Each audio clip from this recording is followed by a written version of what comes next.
Hello guys, কেমন আছেন সবাই? আজকে ঝরঝরে খিচুড়ি রান্নার রেসিপি দেখাবো। চলেন বানা যাক। প্রথমে 2 গ্লাস চাল, 150 গ্রাম ডাল, ছোলার ডাল নিয়েছি, ভালোভাবে ধুয়ে নিয়েছি। ধোয়ার পরে চলেন তেল দিয়ে দিলাম,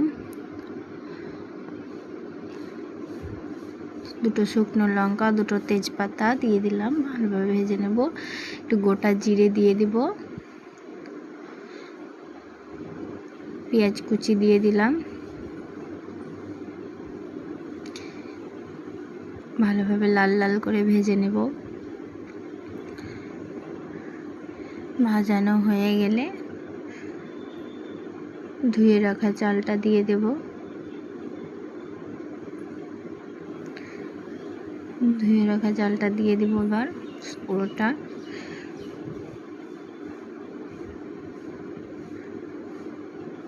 আমার চ্যানেলটাকে সাবস্ক্রাইব করেন নতুন নতুন ভিডিও পেতে চাইলে।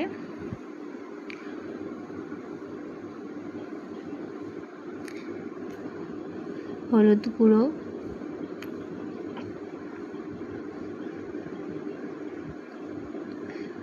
স্বাদ মতন লবণ, আদা রসুনের পেস্ট,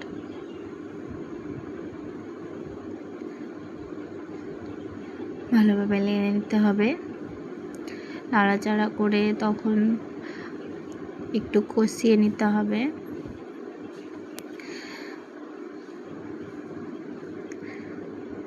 কষানো হয়ে গেছে, পানি দিয়ে দিতে হবে। আমি 2 গ্লাস চাল নিয়েছিলাম, 4 গ্লাস পানি দিয়ে দিব।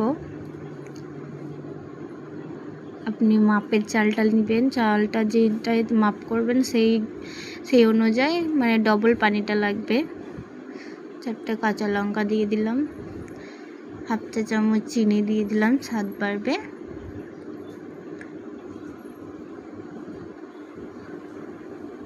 তিনটা সিটি দিয়ে দেব।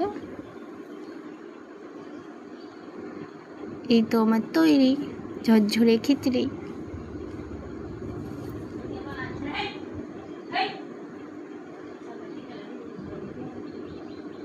ঝরঝরে খিচুড়ি হয়ে গেছে।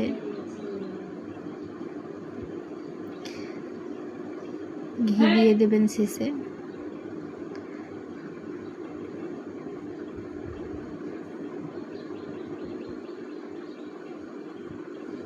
এই যে কমপ্লিট লুক, খুব সুন্দর হয়েছে, ভালো হয়েছে। Tata, bye bye.